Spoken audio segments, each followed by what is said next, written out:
My daily routine in English. Today is a productive day. आज का दिन बहुत अच्छा है। मैं वे वोक अप बेदार हुई। अर्ली मीन्स जल्दी।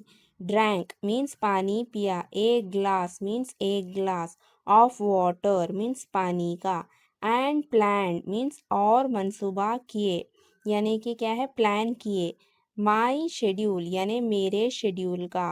राइट नाउ उस वक्त। आई एम स्टैंडिंग मैं खड़ी हूँ या खड़ा हूँ। इन माई रूम मेरे रूम में। एंड प्रैक्टिसिंग और मशक कर रही हूँ।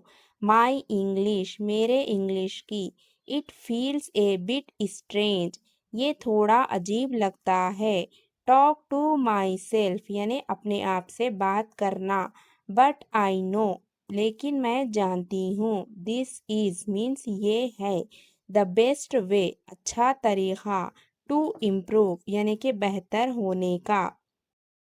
माई गोल मेरा मकसद। इज़ टू मीन्स है। बिकम फ्लुएंट यानी कि रवानी बनने का या होने का। सो आई कैन ताकि मैं कर सकूं।